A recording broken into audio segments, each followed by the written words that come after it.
هذا رمضان شهر صفاء الروح فيه الإحسان والأنوار تدور هذا رمضان. Now we will move to mention examples about the second category. We finished the first category, that is the apostate convictions, beliefs. In this category, we will speak about the apostate actions. The author, rahimahullah, said, examples of the second category of apostasy, which is the apostate actions, is prostrating to an idol.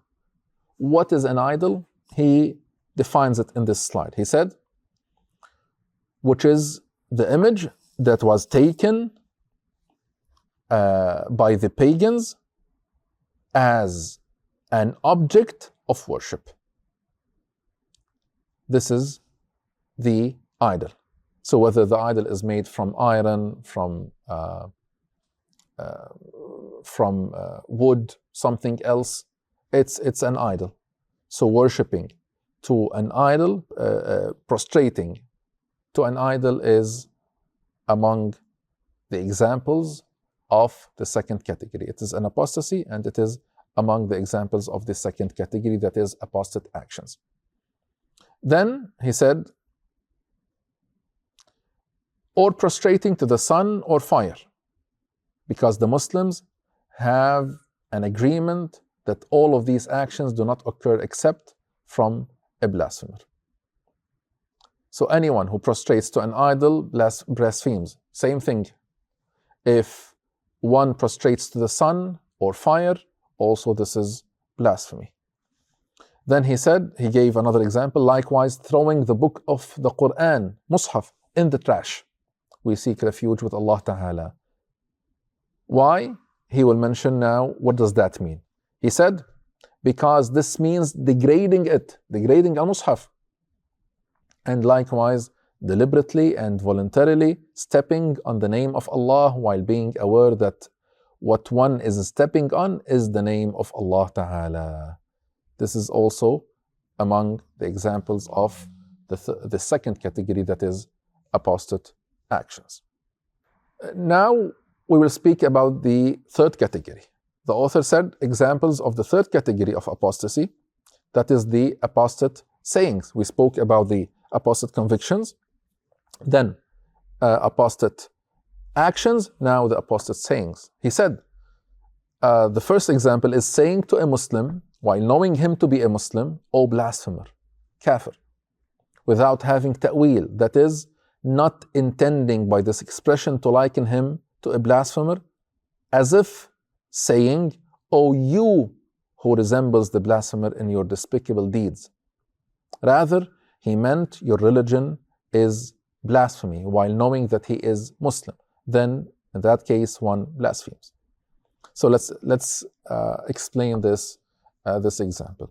If a person tells another Muslim, O blasphemer, while knowing him to be a Muslim, and not intending by this expression to liken him to a blasphemer, rather he meant your religion is blasphemy, then in this case, the first person who says this statement blasphemes, wal-'iyadhu billah. The author continues to say, and among them, meaning the examples of the apostate sayings, which is the third category, is belittling any name of Allah Ta'ala. Like if one says the name Ar-Rahman is not praiseworthy. So the one who mocks any name among the names of Allah Ta'ala blasphemes. That is the rule. The one who mocks any name among the names of Allah Ta'ala blasphemes. Or another example, belittling Allah's promise of reward for the obedient slaves, like to say, paradise is a children's toy. So the one who mocks the promise of Allah also blasphemes. Like some people, they would mock the promise of Allah Ta'ala, and they would say such a statement about paradise, mocking paradise and belittling it. As he mentioned, some people would say paradise is a children's toy. Wal-'iyadhu billah. Or another example, or one says that the enjoyment of the word or some of it is greater than the enjoyment of paradise, or belittling his threat, meaning the threat of Allah Azza wa Jal. Meaning one belittles Allah's threat to the sinners and blasphemers, like to say, tomorrow I will warm up in the fire of hell, or its torture will be enjoyment for me. Wal-iyadhu billah. So the one who mocks the promise of Allah also blasphemes. This rule applies to the one whose belittlement is while knowing that these matters pertain to Allah Ta'ala and His religion. What does that mean? He said, hence, one blasphemes for belittling a name of Allah while knowing that the name one is belittling is a name of Allah Ta'ala, or that the promise one is belittling came in the religion, or that the threat one is belying is conveyed by the Prophet Sallallahu Alaihi Wasallam. However, if one belies a promise which one does not know to be a promise of Allah, or one belies a threat which one does not know to be a threat of Allah, then one does not blaspheme.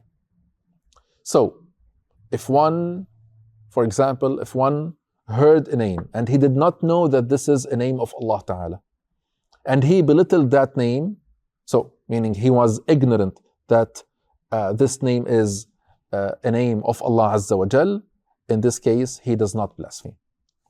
Or if one does not know about a certain threat of Allah or certain promise of Allah, and out of ignorance he mocks it, also he does not blaspheme in this case. The author rahimahullah said, also among the expressions of apostasy that take one out of Islam is belittling Islam. Remember, we are still mentioning examples about the third category, okay? So, belittling Islam, how? He said, by swearing at it, for example. Or belittling the Kaaba or the Quran by swearing at them or degrading them. Or belittling a religious rule by saying the Islamic law is unjust to the women.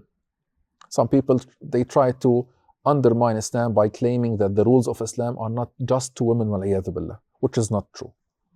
Or, he said, the permissibility of divorce is a lack of wisdom. So if one says this, wal-iyadhu billah, this is another example of blasphemy. Or if one says, the rules of inheritance are not good for our days, and the like.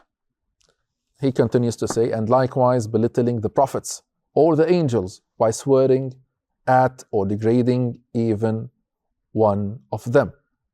So all of these are among the examples of apostate sayings, which is the third category. So one might ask, why do the scholars mention the apostate sayings in their books? Why do they give examples about these categories, right? One might ask, why do they do this? The reason why they do this is that they want to warn people so no one would commit or say any of these, right? Because if they don't do this, some ignorant people might say some of these statements, blasphemous statements, وَلَيَذُ billah. So this is why we mention these examples and we dedicate chapters to speak about the examples of apostasy.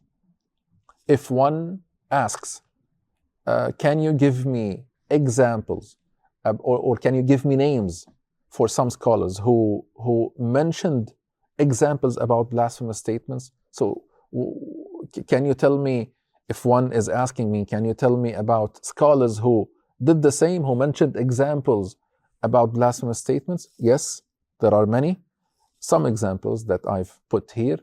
Al-Imam al-Nawawi in Rawdat al-Talibin, the chapter of apostasy, he mentioned examples. Al-Imam al-Buhuti in his book Al-Rawd al-Murbi', also he mentioned many examples.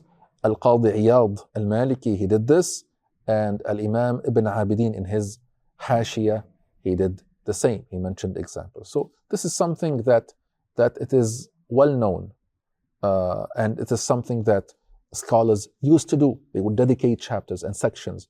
Some of them, they would dedicate a whole book to mention examples about apostasy so that people would be warned and would stay away from saying or committing or doing these things. هذا رمضان شهر صفاء الروح فيه الإحسان